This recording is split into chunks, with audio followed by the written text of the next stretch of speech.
Hey everyone, welcome back to another episode at the Mancor. Glad you're here. Today we are going to cover a little bit about health and more physical health. So we've been kind of covering some relationship stuff and some stuff around becoming a better man. The third component of the Mancor is to take better care of our bodies. So today I'm going to share a little bit about cholesterol and my personal experience that I had maybe 2 or 3 months ago, and what I learned there. I was going to share some of that information there, and wanted to hear some of your comments and your feedback about what you guys have done, if this is something that you've had tested, and if you've had good results that you want to share. So about 3 months ago, I went in. No, it was probably about 4 months ago. I went into the doctor. They pulled my blood. I got a call the next day, like an emergency call. And the lady had said that my cholesterol at 35 was like crazy high risk. And that she wanted me to come in and take a statin. She was going to write me a script for a statin, which is the drug that they prescribe people with high cholesterol.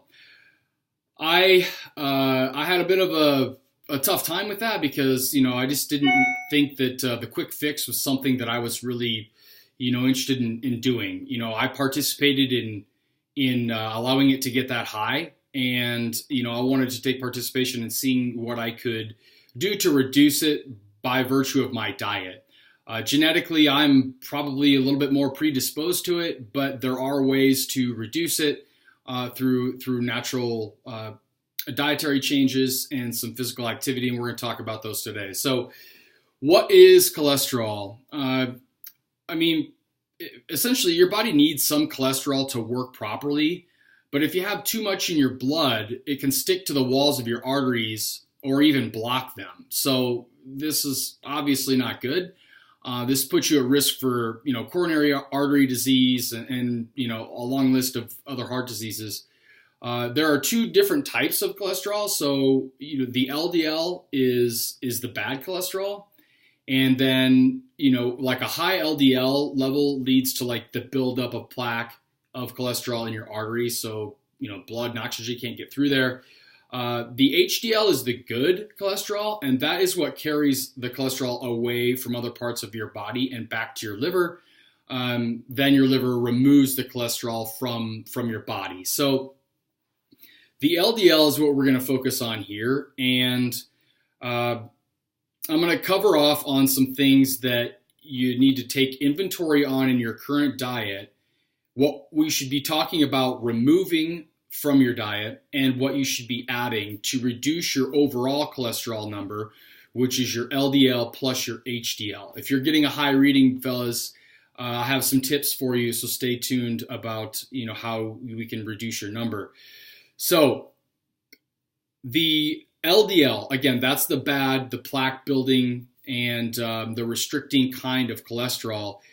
The two areas here that are really key are saturated fats and trans fats. So when you look at your diet, or if you're looking at some of the nutritional facts on your labels, saturated fat is right underneath total. We obviously want to pay attention to the serving size, calories from fat. Those are important. We really want to focus on how much saturated fat is in this. So a big one is like dressings, peanut butter, mayo, a lot of baked goods. So, if you're eating a lot of cakes, cookies, those things all have eggs, and it's not so much the egg white that's bad, but the egg yolk has a ton of cholesterol in it. So if you're eating baked goods, you want to take a look at that. I talked about egg yolks. The whites are fine. I eat whites very regularly, and pairing that with some other things we'll get to. But red meats. So I live here in the Midwest, steak and red meats. This is what the Midwest is known for, steak and potatoes.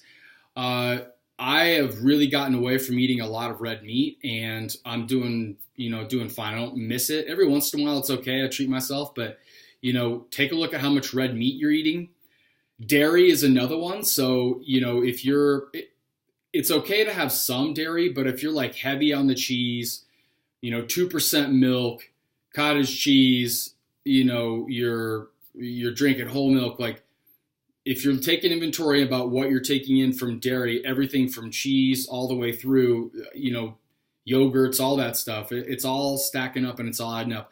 There's a lot of saturated fats in there. And while some is good, take a look to see how much you're consuming on a daily or a weekly basis. Take a 10,000-foot view and see, document it out. Keep a journal of how much you're intaking.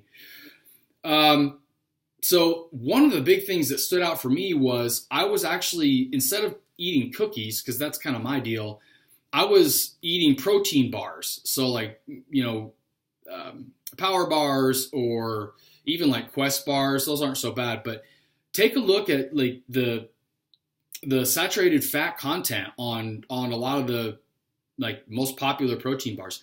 They're fucking terrible, actually. So I actually got rid of those. Anything that can stay on the shelf for a long time, which a protein bar can, is typically not where we want to go. So we want to stay away from that.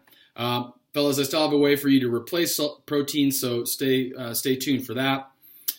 The next thing is alcohol. So, you hear it all the time, everything in moderation, including moderation. So it's okay to, go out, have a few beers, maybe go on the light end, watch the shots. But we want to reduce overall alcohol intake, and it's just going to make you just a better person and generally a better man, in my opinion. Your performance is better, your sex drive is better, testosterone, your emotions. Those things are much more improved when you reduce your alcohol intake. Salt is another one. So watch the amount of salt you're taking and how much you're seasoning your proteins if you're eating chicken or turkey.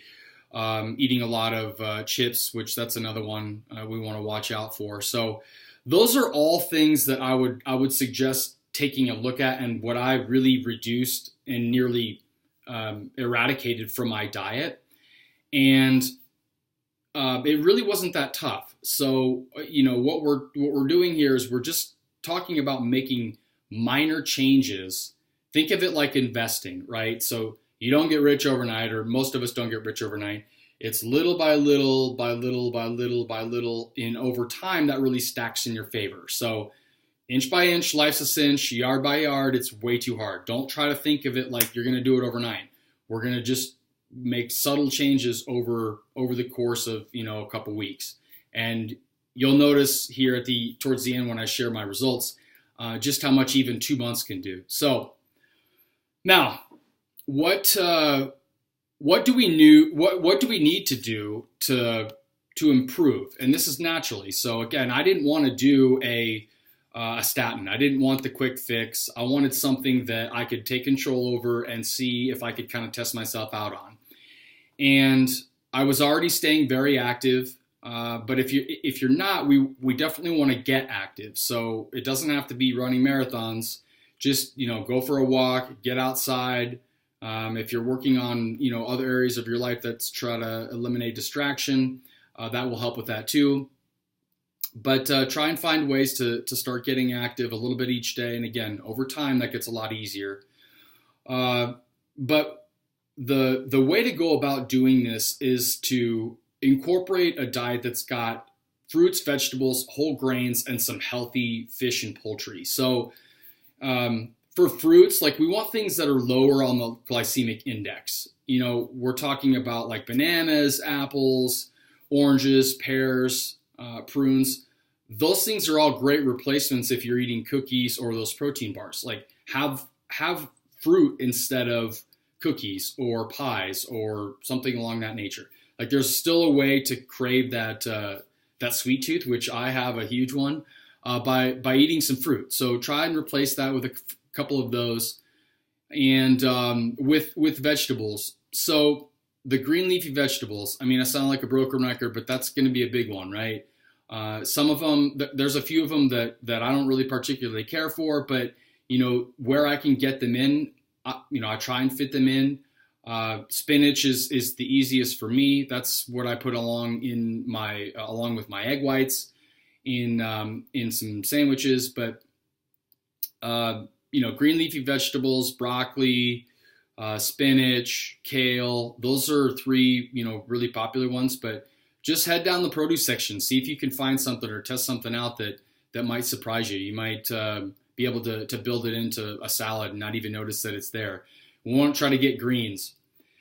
The next thing is going to be whole grains, so oats, anything with oatmeal, oat bran. If you're eating a lot of high sugary cereals, or if you're eating, something with a lot of animal fats, or heavy with sausage, bacon, eggs in the morning. Let's try some oats and sweeten it up a little bit. So you can do some natural honey, but that oats, the oats in there will help your body burn throughout the day, and it's going to clear out a lot of the pipes that are getting clogged up with the lower LDL cholesterol. So the next portion is going to be your fish and poultry. So fish, it's going to be two or three things. Salmon is, of course, one. Canned tuna in water.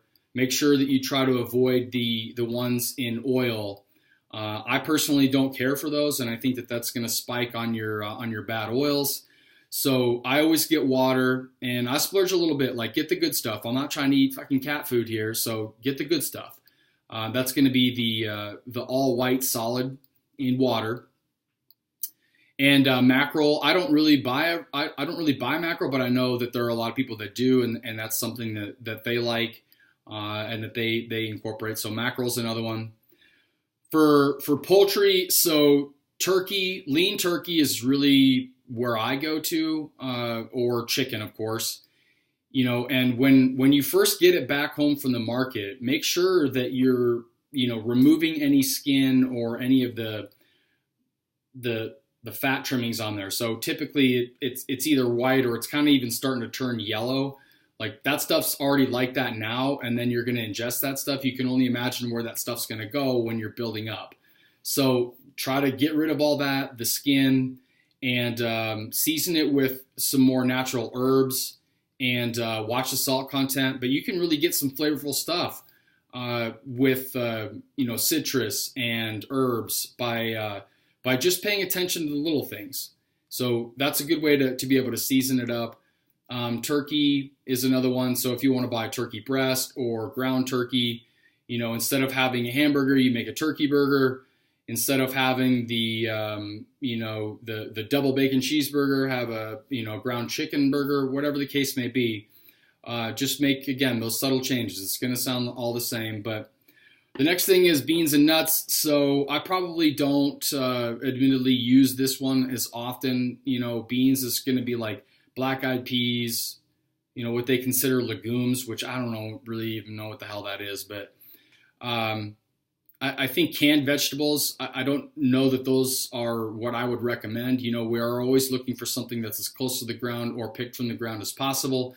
So try and keep whatever beans that you're doing close to fresh as possible. And if they are from dry, then I would probably think that that's better than stuff that's in a can. So between the two on the bean side, I would do dry or fresh, whatever you prefer. Nuts is a big one. So what I will do is I will just buy dry raw almonds. They're not like crazy thrilling because we're used to like the super salty, smoky, cinnamon infused, like all the crazy good tasting, can't get enough of them almonds. But that stuff is just empty calories, fellas. So if you can, get very lightly salted or buy raw, and if you can consume them just like that and that doesn't bother you, fine. But one idea that you could do is to actually buy raw and roast them yourself, and that way you're in control of your seasonings, especially the salt. So if you roast them for 20 minutes at like 350, you can take them out of the oven and then add a controlled amount of salt, and then you can actually add a couple of other things. I've heard of cumin, I've heard of herbs, I've heard of a couple of other things, even cinnamon. So you can kind of play around with those if raw is too much, but I go with raw. And then the last thing. So when I talked earlier in the video about those protein bars, so I actually replaced those protein bars with a whey protein isolate powder, and the isolate is just something that is really more pure. And right after my workouts, I want the protein to like get to the repairing process as fast as possible. And isolate is what does that. The caseins and the other ones, those are a little bit more delayed. You kind of get you get protein more throughout the day or over an extended period of time.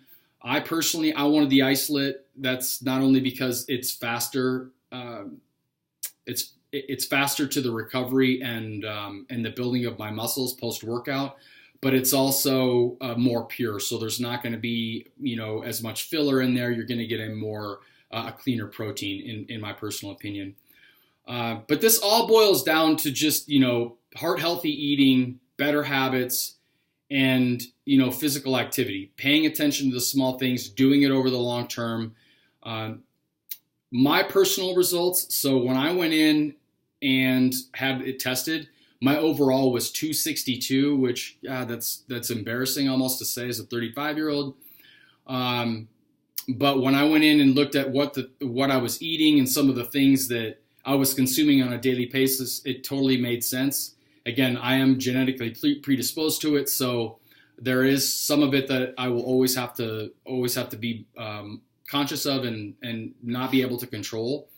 But in 2 months, so we're talking 8 weeks here. In 2 months, 1/6 of 1 year, in 2 months, I was able to reduce my total down from 262 to 198. And that was strictly on diet. That wasn't anything other than me just saying no to the pharmaceutical grade statins and taking ownership and responsibility for my diet and just eating cleaner. Weren't huge changes, wasn't a long time, small changes over the long haul.